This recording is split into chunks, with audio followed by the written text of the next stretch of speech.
बृहस्पति देव की कथा।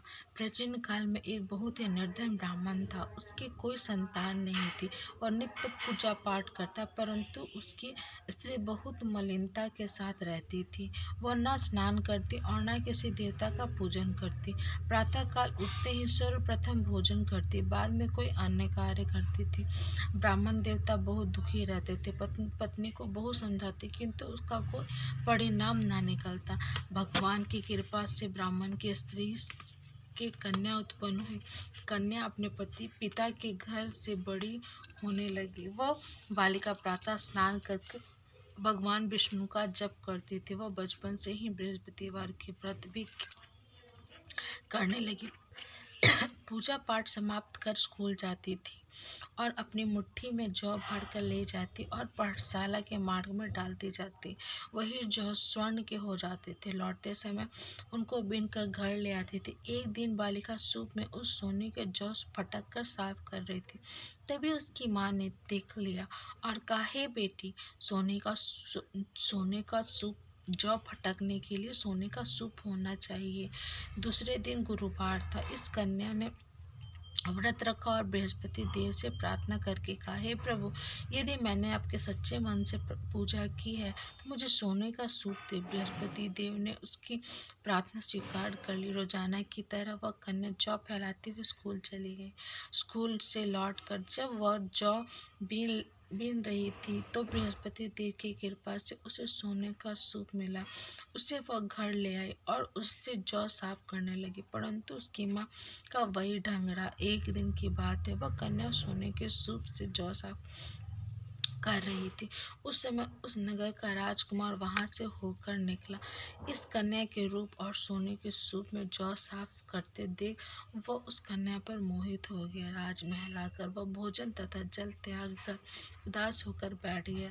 राजा को जब राजकुमार द्वारा अन्न जल त्यागने का समाचार प्राप्त हुआ तो अपने मंत्रियों के साथ वह अपने पुत्र के पास गया और बोले, हे बेटा, तुम्हें किस बात का कष्ट है? किसी ने अपमान किया है अथवा कोई और कारण है? मुझे बताओ, मैं वही करूँगा जिससे तुम्हें प्रसन्नता होगी। राजकुमार ने अपने पिता की बातें सुनी तो वह बोला, मुझे आपकी कृपा से किसी बात का दुख नहीं है। किसी ने मेरा अपमान नहीं किया, परंतु मैं उस लड़की के साथ विवाह करना चाहता हूँ जो सोने के सूप में जौ साफ कर रही थी।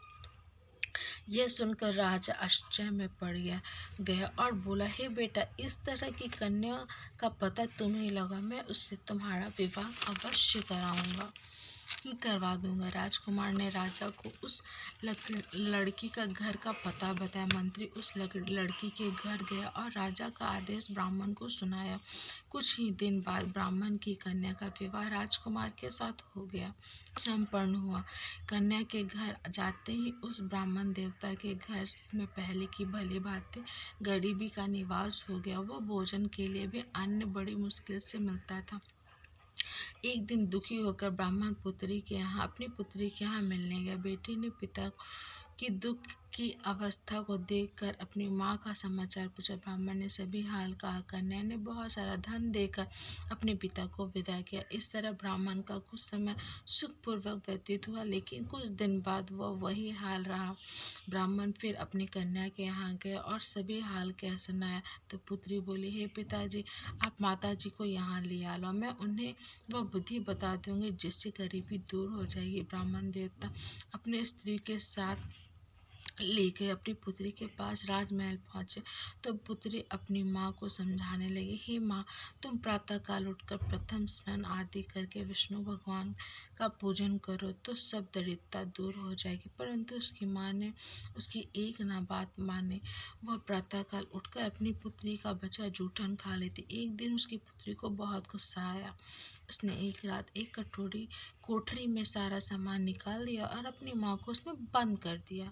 प्रातः उसमें से उसे निकाला तथा स्नान आदि करा के पूजा पाठ करवाए तो उसकी माँ की बुद्धि ठीक हो गई। उसके बाद वह नित्य से पूजा पाठ करती, एक बृहस्पतिवार को व्रत रखने लगी। इस व्रत के प्रभाव से उसकी माँ भी बहुत धनवान हो गई और बृहस्पति देवता के प्रभाव से स्वर्ग को गई।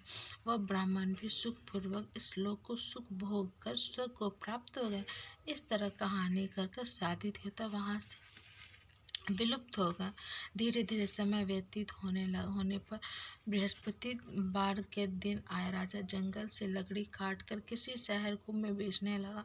उसे उस दिन से दोगुना धन प्राप्त हुआ। राजा ने चना गुड़ आदि लाकर बृहस्पतिवार का व्रत किया। उस दिन से उसकी सभी कलेश दूर हो गए। परंतु जब अगला गुरुवार का दिन आया तो वह बृहस्पतिवार का व्रत भूल गया। इस कारण बृहस्पतिवार भगवान नाराज हो गए। उस दिन उस नगर के राजा ने विशाल यज्ञ का आयोजन किया तथा अपने समस्त राज्य में घोषणा करवा दी कि कोई भी मनुष्य अपने घर में भोजन न बनवाए तथा आग भी न जलाए। समस्त लोग मेरे यहाँ भोजन करने आवे। इस आज्ञा को जो न मानेगा उसे फांसी की सजा दी जाएगी। राजा के आज्ञा अनुसार राज्य के सभी वासी राजा के भोज में सम्मिलित हुए। लेकिन लकड़हारा कुछ देर से पहुंचा, इसलिए राजा उसको अपने साथ महल ले गया। जब राजा लकड़हारे को भोजन करा रहा था तो रानी की दृष्टि उस खूंटी पे पड़ी जिस पर उसका हार लटका हुआ था। उसे हार खूंटी पर लटका दिखाई नहीं दिया। रानी को निश्चय हुआ कि मेरा हार इसी लकड़हारे ने छुड़ाया है। उसी समय सैनिक बुलवाकर उसको जेल में डलवा दिया।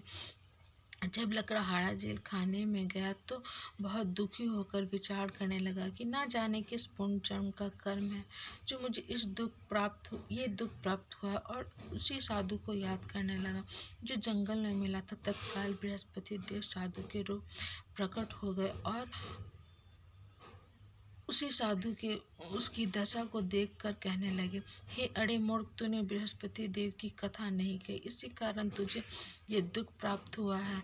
अब चिंता मत कर, बृहस्पतिवार के दिन जेल खाने के दरवाजे पर 4 पैसे पड़े मिलेंगे, उससे तो बृहस्पति देव की पूजा करना तो तेरे सभी कष्ट दूर हो जाएंगे। अगले बृहस्पतिवार उसे जेल के द्वार पर 4 पैसे मिले। राजा ने पूजा सामान मंगवाया, कथा कही और प्रसाद बांटा।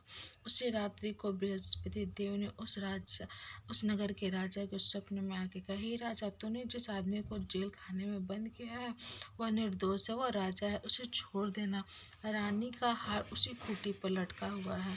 अगर तू ऐसा नहीं करेगा तो मैं तेरे सारे राज्य को नष्ट कर दूंगा। राजा प्रातःकाल उठा और खूंटी पर हार लटका देखकर लकड़हारे को बुलाकर क्षमा मांगी और राजा के योग्य सुंदर वस्त्र आभूषण भेंट कर उसे विदा किया। गुरुदेव की आज्ञा अनुसार राजा अपने नगर को चल दिया। राजा जब नगर के निकट पहुंचा तो उसे बड़ा ही आश्चर्य हुआ। नगर में पहले से अधिक बाग, तालाब और कुएं, बहुत सी धर्मशाला, मंदिर आदि बने हुए थे। राजा ने पूछा, ये किसका बाग धर्मशाला है? तब नगर के सभी लोग ने बोला, ये सब रानी और दासी ने बनवाया। राजा को आश्चर्य हुआ और गुस्सा भी आया। सब रानी और सुनी कि राजा आ रहे हैं तो उसने अपनी दासी से कहा, हे दासी, जा दरवाजे पे राजा हमें किस हाल में छोड़ के गए थे वो ऐसे हाल में देखे तो कहीं वापस ना आ जाए। रानी की आज्ञा अनुसार दासी दरवाजे पे खड़ी हो गई। जब राजा आए तो उसे अपने साथ महल ले आई।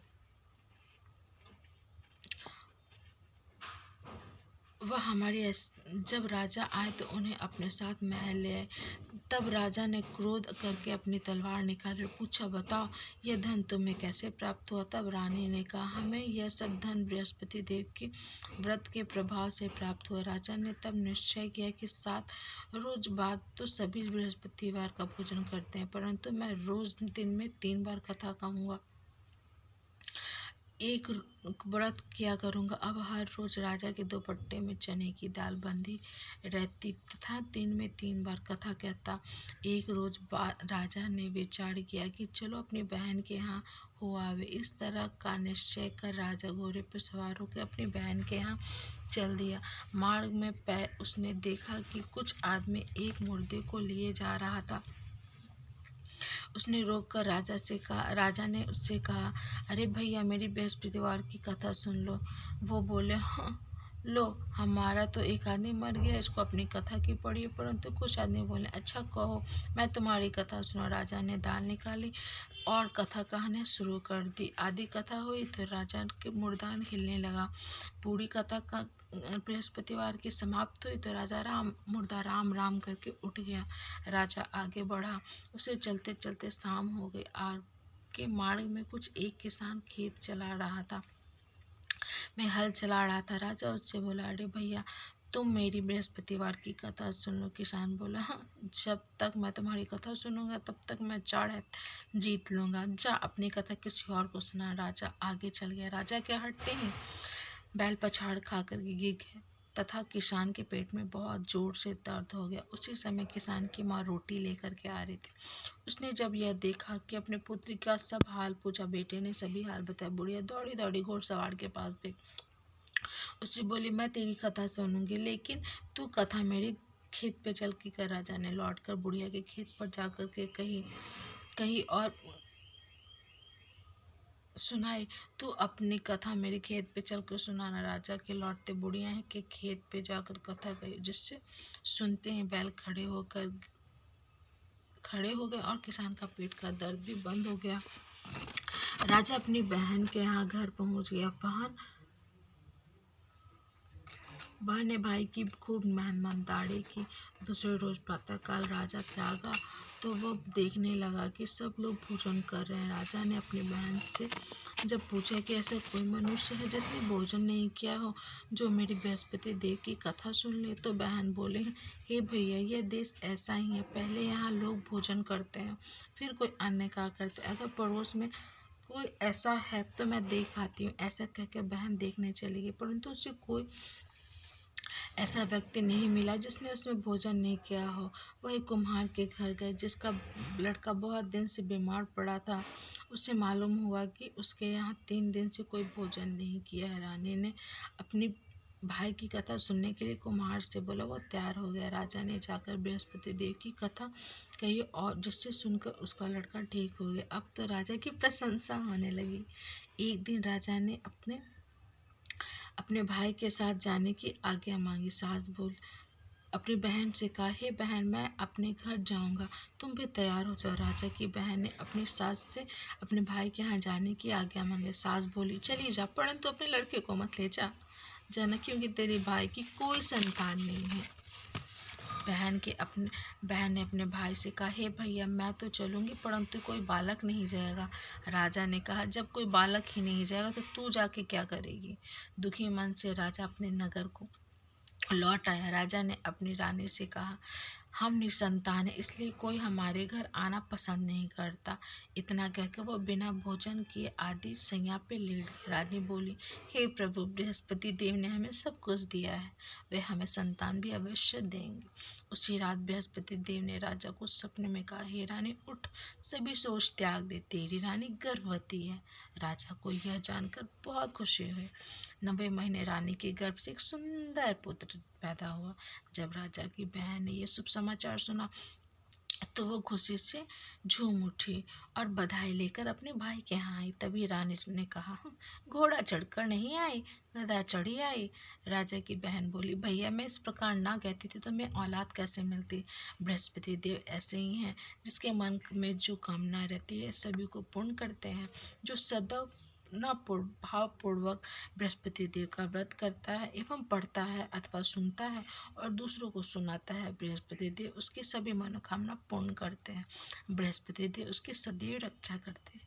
जो संसार में सद्भावना से सच्चे हृदय से देव का पूजन करते हैं, उसकी सभी मनोकामना पूर्ण होती है। इसी प्रकार पूर्ण होती है। जैसे रानी और राजा ने बृहस्पति देव की कथा का गुणगान किया, उनकी सभी इच्छाएं बृहस्पति देव ने पूर्ण की। मनुष्य को हृदय में उनका मनन करना चाहिए। मनन करते हुए जयकारा लगाना चाहिए। प्रेम से बोले विष्णु भगवान की जय।